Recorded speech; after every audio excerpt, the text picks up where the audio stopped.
안녕하세요. 귓돌이 책방의 귓돌이입니다. 오늘 여러분께 소개해드릴 책은 수전 손택의 타인의 고통입니다. 수전 손택은 미국의 굉장히 유명한 소설가이자 에세이스트였습니다.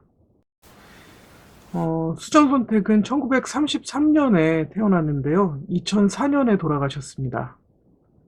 미국의 소설가이자 문예평론가, 사회운동가로 활발한 활동을 했고요. 수전 손택은 15살의 어린 나이에 버클리에 입학을 합니다. 그리고 그 다음 해에 시카고 대학으로 옮겨서 문학, 역사, 철학을 두루 전공합니다. 그리고 17살에는 시카고 대학의 강사였던 필립 리프와 결혼을 하고 그 다음 해에 아이를 낳게 되는데요. 아이를 낳은 후에도 아주 열성적으로 공부를 해서 시카고 대학을 졸업한 다음에는 하버드 대학에서 1954년에 영문학 박사학위를 그리고 1955년에는 철학 박사학위를 받습니다. 이후에 파리 대학교, 옥스퍼드 대학교, 소르본 대학 등을 다니면서 열심히 다시 공부를 했고요. 1959년부터는 뉴욕 시립대학교, 콜롬비아 대학교 등에서 철학 강의를 맡습니다. 그러면서도 여러 가지 저서를 냈는데요. 에세이로서 유명한 해석에 반대한다 라든지 사진에 관하여 그리고 은유로서의 질병 이런 여러 가지 에세이들을 발표했고요. 2003년에 마지막 에세이 타인의 고통을 발표했습니다. 그래서 오늘 소개해드릴 이 타인의 고통을 보면 수전 손택의 그동안의 고민의 과정들이 잘 압축되어 있는 것과 같은 느낌을 받습니다. 특히 전작 사진에 대하여 하고 밀접하게 관련이 있는 책이기도 한데요. 오늘 이 책을 통해서 사진의 속성, 오늘날 우리가 살아가는 스펙타클 사회의 모습, 그리고 지금도 이 순간에도 끊이지 않고 있는 전쟁의 속성, 이런 것들을 여러분이 조금은 비판적인 시각으로 볼 수 있는 기회가 되었으면 합니다. 수전 손택은 뉴욕 지성계의 여왕이라는 별명과 함께 미국 문단의 악녀라는 별명도 함께 가지고 있는데요.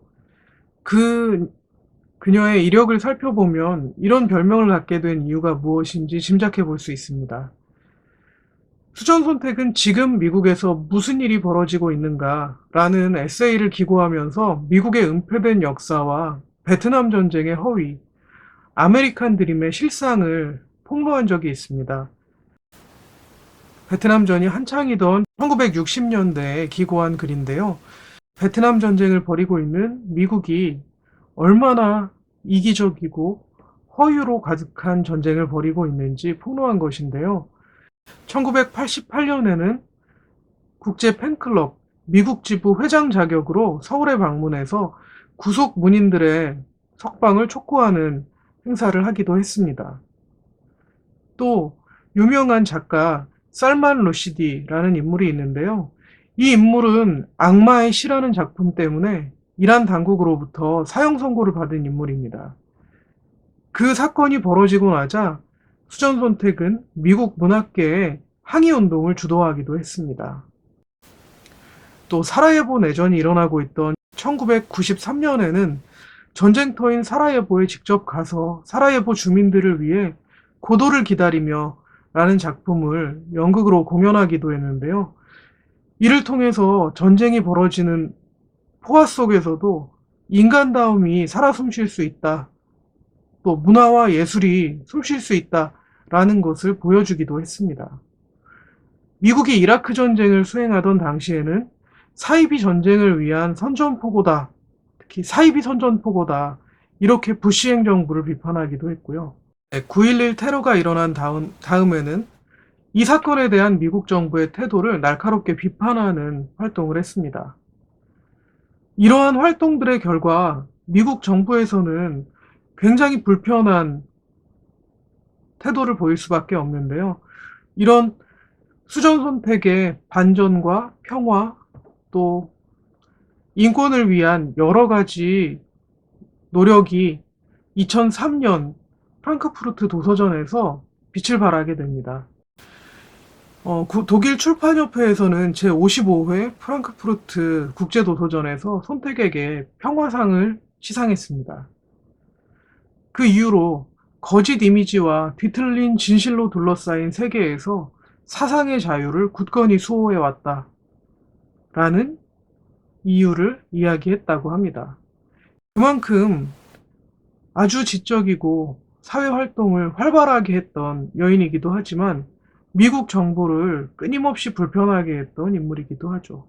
그래서 뉴욕 지성계의 여왕이라는 별명과 미국 문단의 악녀라는 별명을 동시에 가지고 있기도 했습니다. 네, 수전 손택은 타인의 고통이란 책을 왜 썼는지 본인이 서문에서 직접 밝히고 있기도 한데요. 그 내용을 보면 이렇습니다. 각종 매체들이 쏟아내는 잔혹한 이미지들이 넘쳐나는 사회. 사람들은 폭력에 익숙해지는 걸까? 또는 현실 인식이 손상되는 걸까? 그렇다면 멀리 떨어진 곳에서 사는 사람들의 고통을 염려한다는 것은 어떤 의미일까? 이 책을 쓰기 시작했을 때 제가 갖고 있던 궁금증은 바로 이것이었습니다. 손택은 이런 궁금증을 가지고 책을 썼다고 합니다.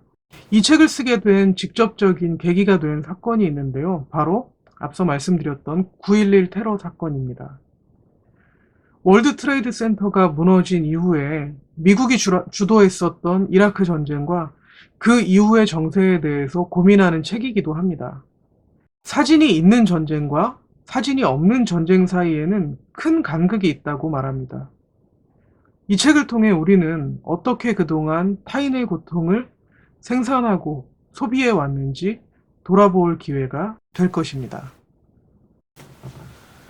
네, 수전 손택은 이 책을 사진 이미지를 다룬 책이라기보다는 전쟁을 다룬 책이다 라고 말하고 있습니다. 또 이 책은 스펙터클의 사회가 아닌 실제의 세계를 지켜내야 한다는 논증입니다 라고 말하기도 했습니다. 그래서 이 책의 가장 주요한 목적은 이미지의 용도뿐만 아니라 전쟁의 본성, 그리고 연민의 한계, 그리고 양심의 명령까지 훨씬 더 진실하게 생각해 볼 수 있었으면 좋겠습니다. 라고 말하고 있습니다.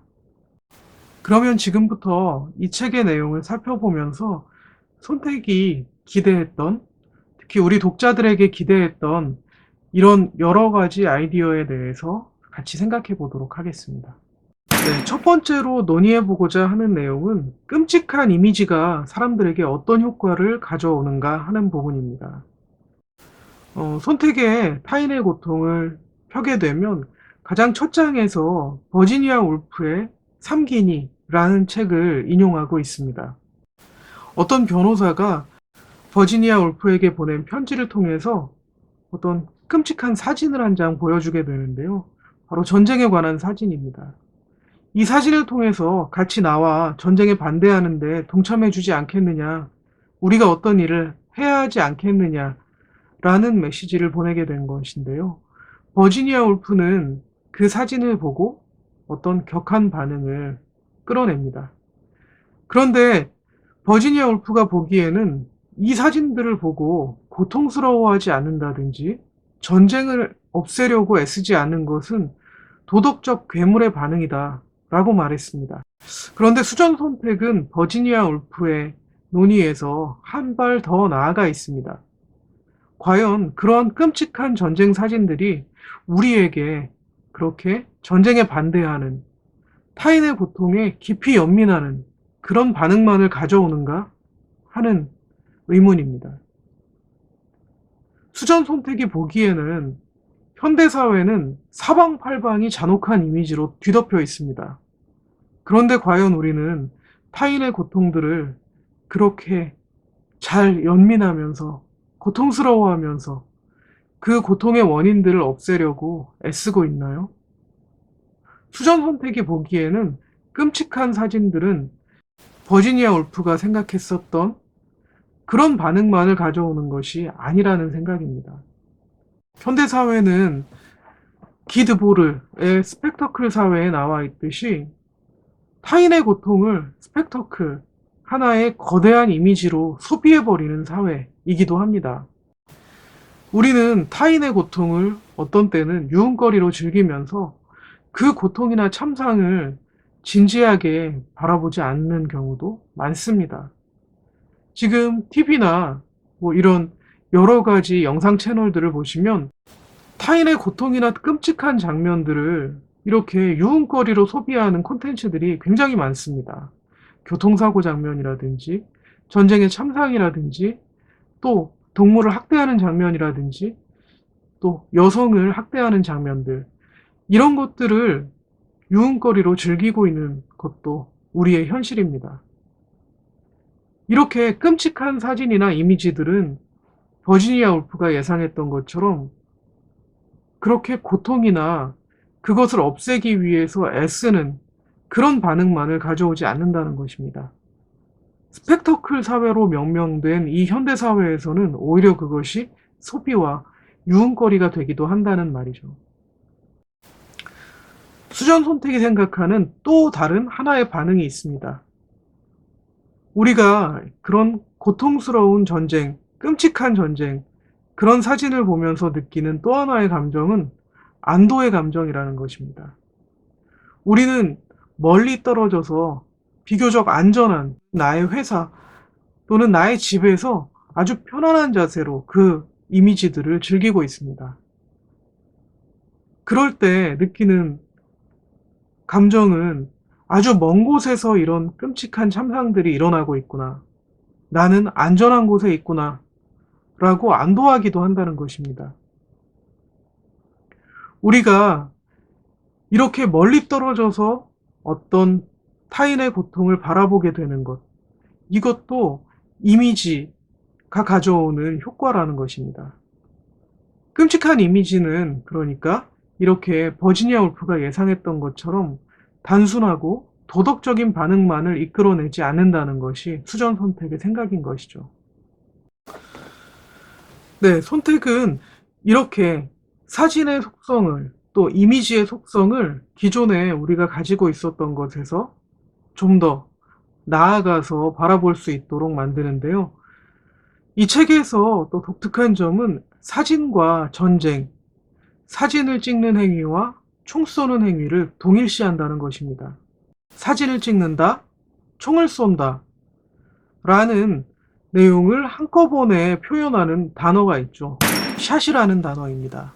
샷은 발사한다, 발포한다, 총성이라는 뜻도 가지고 있지만 사진이라는 뜻도 가지고 있습니다.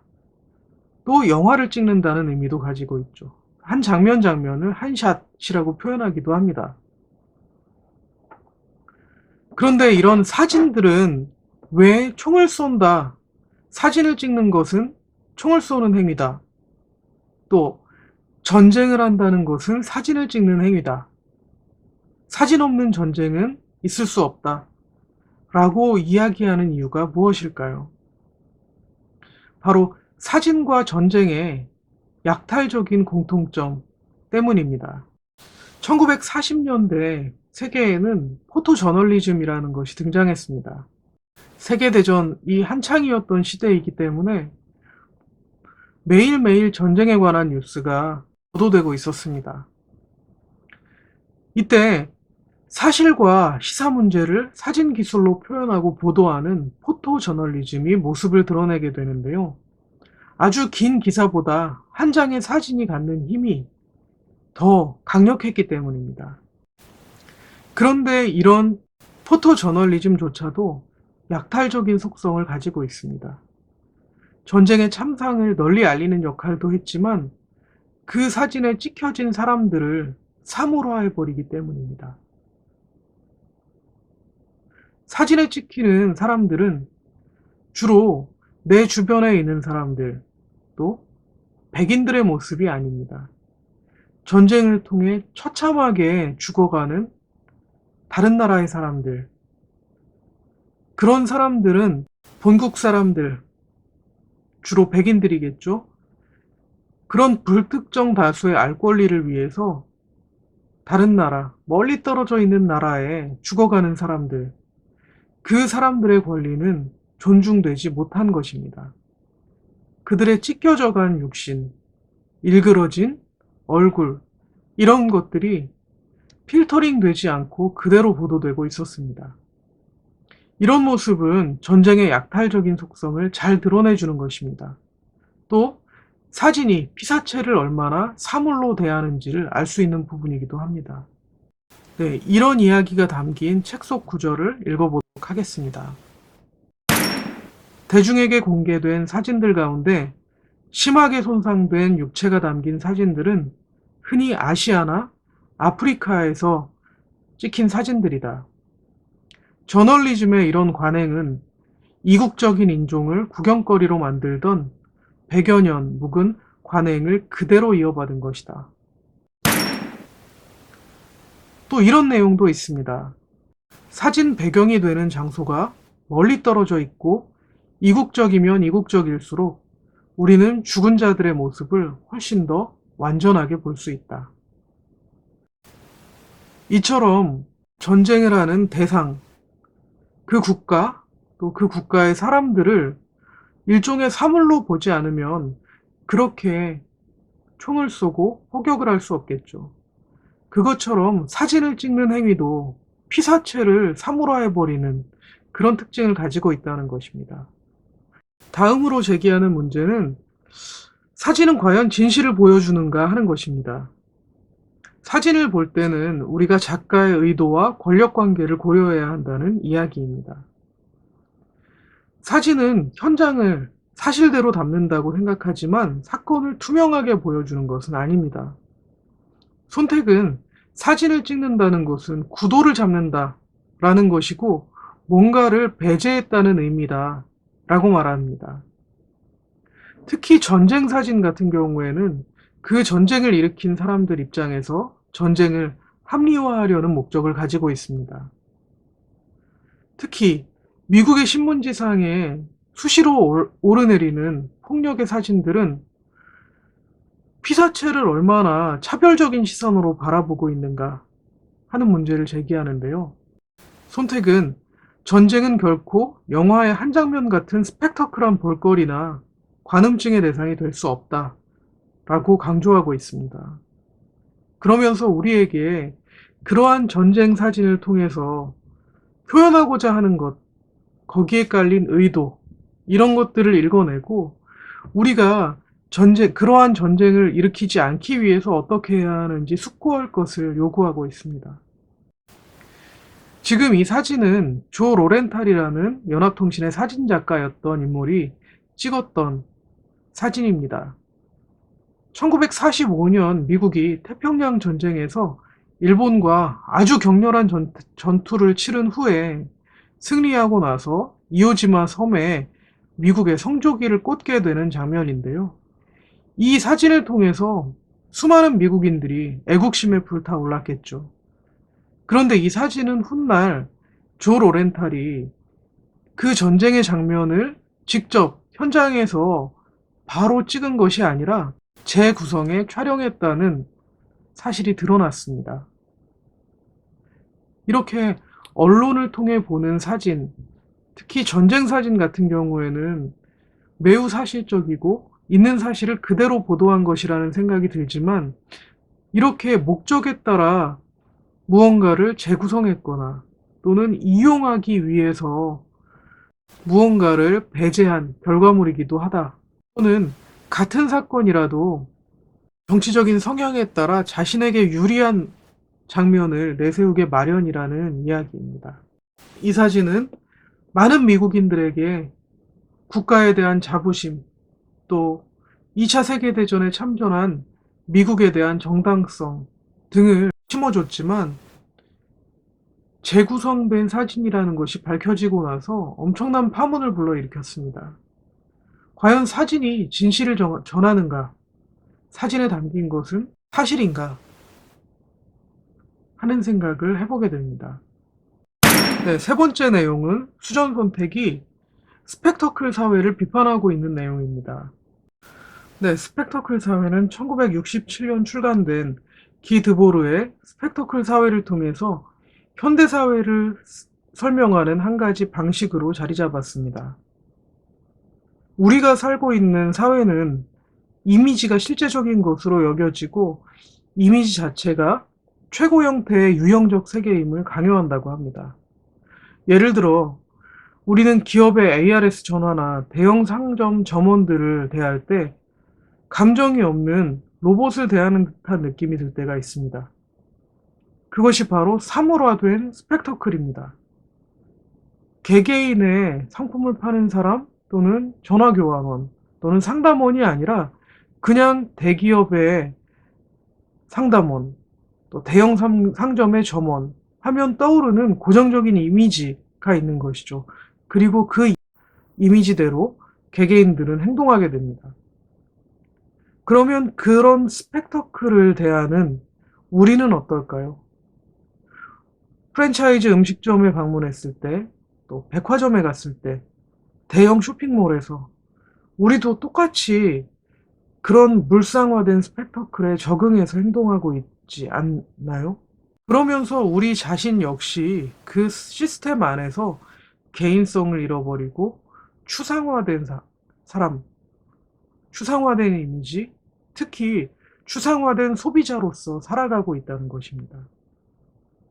이렇게 현대 자본주의 사회가 연출하는 그런 스펙터클 속에서 그 모순을 깨닫고 개개인의 개체성을 자각해야 한다라는 메시지를 담고 있는 것이 바로 스펙터클 사회라는 책입니다. 이렇게 이미지가 지배하는 사회에서는 사람들이 그런 이미지가 실제를 앞서버리는 현상들이 벌어지게 되는데요. 그 때문에 능동적이고 직접적인 삶을 영위하지 못하게 됩니다. 예를 들어 인스타그램에 올릴 사진들, 음식점에 가서도 그 음식을 맛있게 먹는 것보다는 인스타그램에 올리기 위한 사진 찍기에 더 바쁘죠. 또 사진을 예쁘게 찍기 위해서 연출하기에 바쁩니다. 또 사진을 올리고 난 이후에는 다른 사람들이 나를 어떻게 생각하는지, 얼마나 부러워하는지 그런 숫자들에 목매게 되는 것이죠. 이런 모습들은 상품이 사회적 삶을 총체적으로 점령하기에 이른 우리의 모습을 나타내고 있기도 합니다. 동시에 국가와 자본이 연출하는 스펙터클 속에서 우리가 얼마나 그런 화려한 외양 속에서 묻혀서 살아가고 있는지 표현하는 것이기도 합니다. 그런데 수전 선택이 보기에 이러한 스펙터클 사회 담론은 함정을 가지고 있습니다. 스펙터클 사회에서 현실이 일종의 스펙터클이 되어가고 있다라는 지적은 깜짝 놀랄 만큼 지역성을 띠고 있다라고 말하는 것이죠.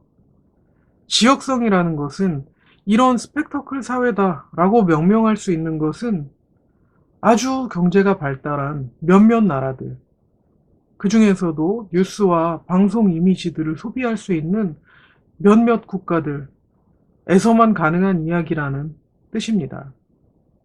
현대사회가 이미지 속에서 그 이미지를 보는 사람들을 무력하게 만들었다 라는 것은 특정 엘리트들의 특정 부자 나라의 이야기라는 뜻입니다. 그것을 일반화해버리면 안 된다라고 지적하고 있는 것이죠. 이렇게 이미지에 무감각해져 버린 현대사회이기 때문에 사람들이 과연 이런 사진들, 끔찍한 사진들을 보고 더 이상 충격받지 않는 것, 그것을 과연 일반화해도 되는가 하는 의문을 제기하는 것입니다.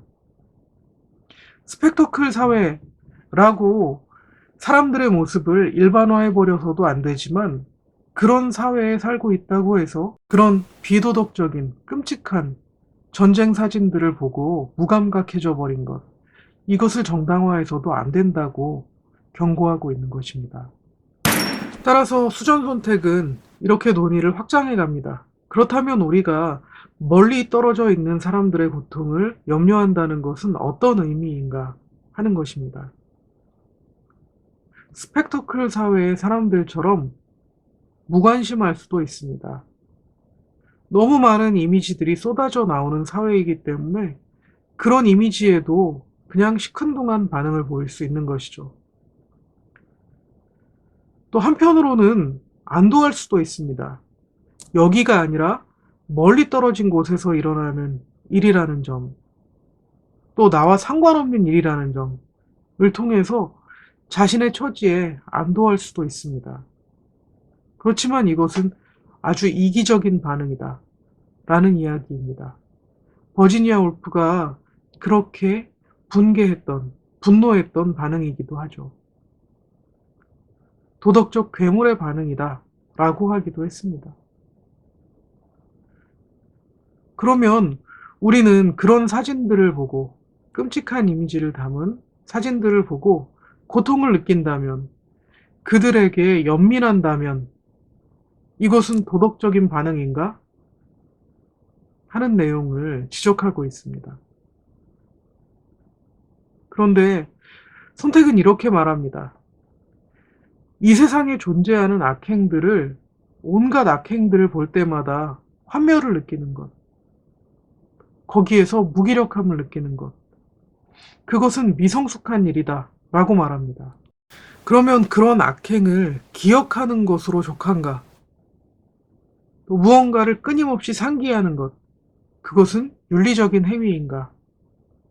손택은 그것에서 한 발 더 나아가야 한다고 이야기합니다. 멀리 있는 사람들의 고통을 염려한다는 것을 손택은 이렇게 한 발 더 발전시켜야 한다고 책에서 이야기하고 있습니다.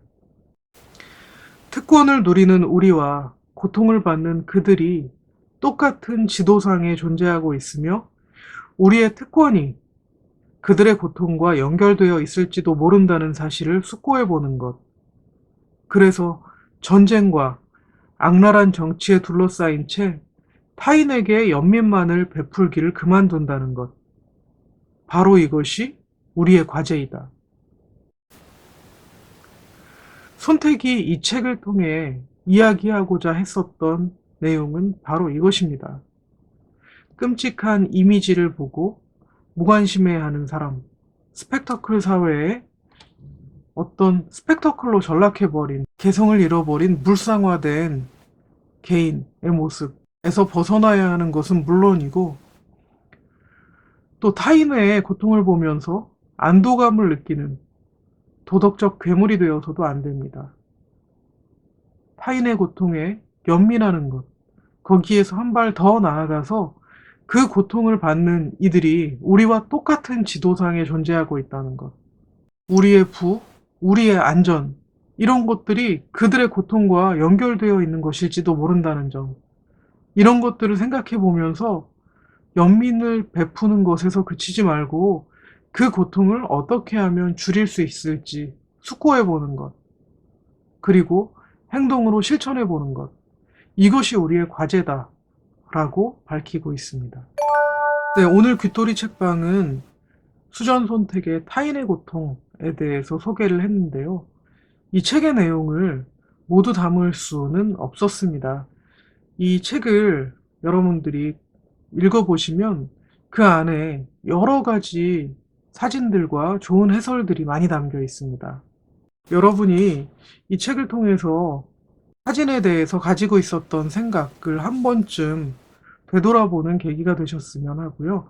여러분이 전작 사진에 대하여 또 존 버거의 본다는 것의 의미, 이런 책들을 함께 읽는다면 더 폭넓고 깊이 있는 독서로 확장시킬 수 있을 것입니다.